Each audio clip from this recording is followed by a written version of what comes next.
মহিলা যিনি একদিন কোরআন শরীফের একটা আয়াত পড়লেন, মা ইয়ালফিযু মিন কাউলিন ইল্লা লাদাইহি রাকিবুন আতীক, যে মানুষ যখন কোনো শব্দ উচ্চারণ করে তখন এটা ফেরেশতারা লিখে নেয়।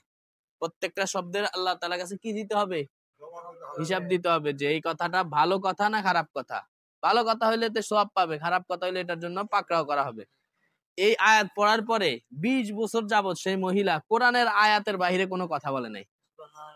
20 বছর সে কোরআনের হাফেজা ছিল। আব্দুল্লাহ ইবনে মুবারক রাহমাতুল্লাহ আলাইহি, হযরত আব্দুল্লাহ ইবনে মুবারক রাহমাতুল্লাহ আলাইহি একজন মহিলার ঘটনা বর্ণনা করেছেন, যিনি সব কথার উত্তরে কোরআনে পাকের আয়াত দ্বারা দিতেন। সব কথার উত্তর কোরআনের যে কোনো একটা আয়াত দ্বারা দিতেন। ঘটনাটি অনেক দীর্ঘ, এখানে শুধু মূল অংশটুকু দূরে ধরা হলো। হযরত আব্দুল্লাহ ইবনে মুবারক বলেন, আমি এক জায়গায় শুয়েছিলাম, হঠাৎ দেখলাম একজন আরোহী আমার কাছে আসলো। আমি জিজ্ঞাসা করলাম, তুমি কে? ওই মহিলা পথ হারায় ফেলছে আর কি। জিজ্ঞাসা করলেন যে তুমি কে? ওই মহিলা উত্তর দিতেছে, সালামুন কাওলাম মির রাব্বির রহিম, যে সালাম দিছে আল্লাহর পক্ষ থেকে, তার প্রতি সালাম। মানে বুঝাইলেন যে উনি মহিলা, আওয়াজ শুনে বুঝতে পারলেন যে উনি কি একজন বৃদ্ধ মহিলা। তো দ্বিতীয় প্রশ্ন করলেন, আম্মা জান আপনি কোথা থেকে এলেন? প্রশ্ন করছে কি আপনি কোথা থেকে এলেন? তো উনি উত্তর দিতেছেন, কোরআনের আয়াত পড়ো, আতিমুল হাজ্জা ওয়াল উমরাতা লিল্লাহ, তোমরা আল্লাহর জন্য হজ উমরা পালন করো। তাহলে বুঝাইলেন যে আমি উমরা করতে এসেছি। 3 নাম্বার প্রশ্ন করলেন, আপনি কিভাবে আসলেন? তো মহিলা পড়তেছে কোরআনের আয়াত, ওমাই ইউদলিলিল্লাহু ফালা হাদিয়া লাহ, আল্লাহ যাকে পথ ভ্রষ্ট করেন তার পথ দেখানেওয়ালা কেউ নাই। মানে বুঝাইলেন যে আমি পথ ভুলে এখানে এসে পড়ছি, আসছিলাম উমরা করতে কিন্তু পথ ভুলে এখন এখানে চলে আসছি। পরে প্রশ্ন করলেন, আপা জান আপনি কোথায় যাবেন? উনি আয়াত পড়লেন, উদখুলিল মিসরা ইনশাআল্লাহু আমিনিন, যে তোমরা শহরে প্রবেশ করো আল্লাহর ইচ্ছায় নিরাপদে। তাহলে বুঝাচ্ছেন যে আমি শহরে যাইতে চাই, এই জায়গায় এসে পড়ছে, এখন শহর যে জায়গা মদিনা, ওই শহরে আমি যেতে চাই। তিনি প্রশ্ন করলেন, আপনার জীবন বৃত্তান্ত জানতে চাই, আপনার জীবনী আমাকে একটু বলেন। তো মহিলা মানুষ উত্তর দিতেছেন, লা তাকফু মা লাইসা লাকা বিহি ইলম, যে বিষয়ে তোমার ইলম নাই ওই বিষয়ে জিজ্ঞাসা করো না। মানে আমার বিস্তারিত জানার তোমার দরকার নাই। ইন্নাস সামআ ওয়াল বাসারা ওয়াল ফুআদা কুল্লু উলাইকা কানা আনহু মাসউলা, কান, চোখ, অন্তর সবকিছুকে আল্লাহ তাআলা জিজ্ঞাসা করবেন। কানে কি শুনছে, চোখে কি দেখছে, অন্তরে কি চিন্তা করছে, সবকিছু আল্লাহ তাআলা জিজ্ঞাসা করবেন। এই আয়াত পড়লেন, বুঝাইলেন যে আমার বৃত্তান্ত জেনে তোমার কোনো লাভ নাই।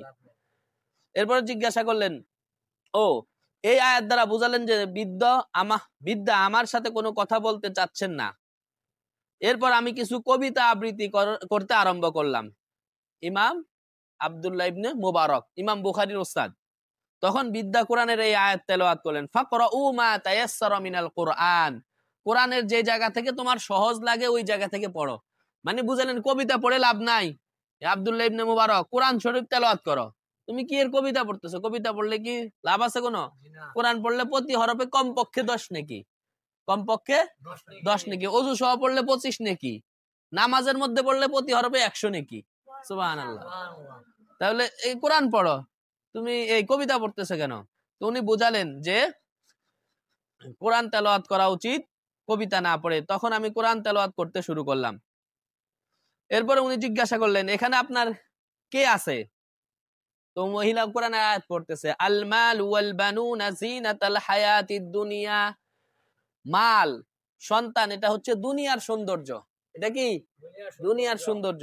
মানে বুঝাচ্ছেন যে এই জায়গায় আমার সম্পদও আছে, বরবাড়িও আছে, আমার সন্তানেরও আছে, সন্তানও আছে, ছেলে সন্তান আছে। আমি জিজ্ঞাসা করলাম তাদের নাম কি? তখন উনি বললেন, সালামুন আলা ইব্রাহিম, সালামুন আলা ইসমাইল, সালামুন আলা ইসহাক। কোরআনের 3 আয়াত পড়ে বুঝাই দিলেন, আমার এক ছেলের নাম ইব্রাহিম, আরেক ছেলের নাম ইসমাইল, আরেক ছেলের নাম ইসহাক। এই 3 আয়াত পড়ে 3 ছেলের নাম বলে দিলেন। এরপরে উনি বললেন যে ওনার 3 ছেলে আসলো, তাদের চেহারা ছিল নূরান্বিত চেহারা। মাকে পেয়ে আনন্দে নেচে উঠলেন, বলতে লাগলেন, মা জান আমরা তো বড়ই অস্থির হয়েছিলাম, আপনি কোথায় হারিয়ে গেলেন?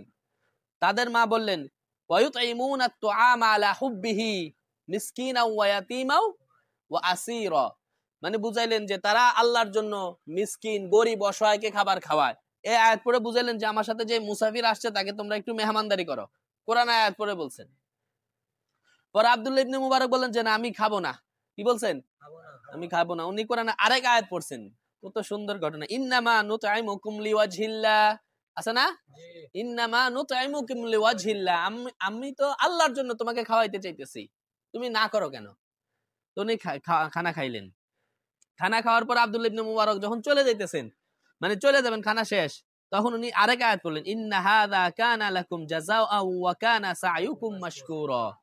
মানে এটা তোমার, এই যে তুমি যে আমাকে আমার পরিবারের কাছে নিয়ে আসলা, এটার প্রতিদান।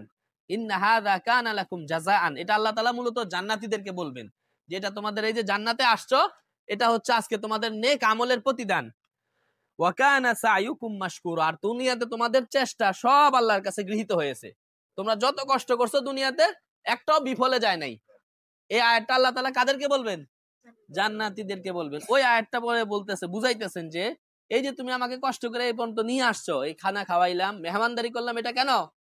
ইন্না হাযা কানা লাকুম জাযাআও ওয়া কানা সা'য়ুকুম মাশকুরা, তুমি যে কষ্ট করে আমাকে নিয়ে আসছো এজন্য। তো উনি ওনার ছেলেদেরকে জিজ্ঞাসা করলেন, আব্দুল্লাহ ইবনে মুবারক, যে আপনার মা তো আশ্চর্যজনক মহিলা, আমি এত দীর্ঘ পথ নিয়ে আসলাম, উনি কোরআনের আয়াত ছাড়া একটা অতিরিক্ত কোনো কথা বললেন না। তো ছেলেরা বললেন, আমার মা আজকে 20 বছর যাবত কোরআনের আয়াত দ্বারা কথা বলেন।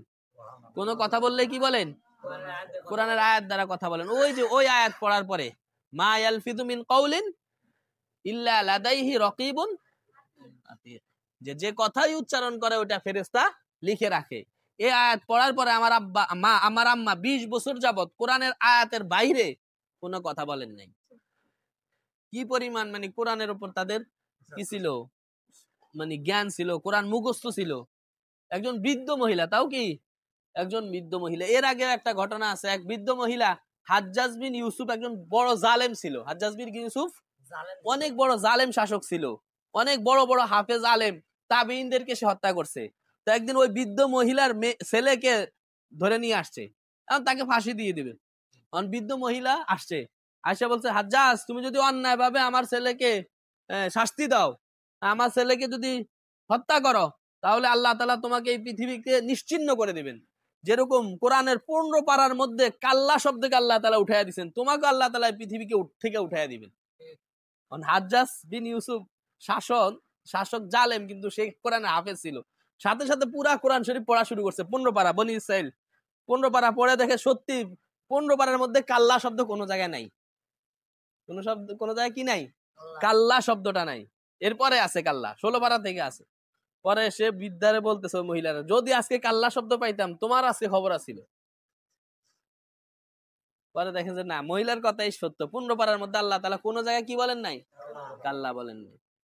তো এই জন্য আমাদের অনর্থক কথাবার্তা না বলা। মান সাকাতা নাজা, মান সাকাতা নাজা, যে তুই চুপ থাকে সে নাজাত পায়। অনর্থক কথা বললেই বিপদে পড়তে হয়। হ্যাঁ, অনর্থ। আমাদের বুজুর্গদের এমন আমল ছিল, ওনারা দিনে কয়টা কথা বলছেন এটাও লিখে রাখতেন। দিনে কয়টা কথা বলছেন এটাও লিখে রাখছেন, এবং ঘুমানোর আগে হিসাব করছেন, না এই কথাটা না বললেও হইতো, এই কথাটা আমার বলা ভুল হয়েছে, আগামীকাল থেকে আমি সতর্ক হয়ে যাব।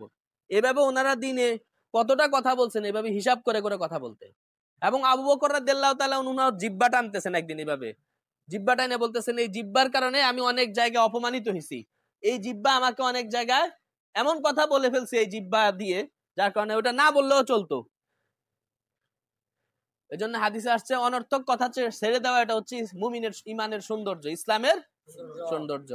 আল্লাহ তাআলা আমাদেরকে সমস্ত অনর্থক কথাবার্তা থেকে আমাদের জবানকে হেফাজত করার তৌফিক দান করুন।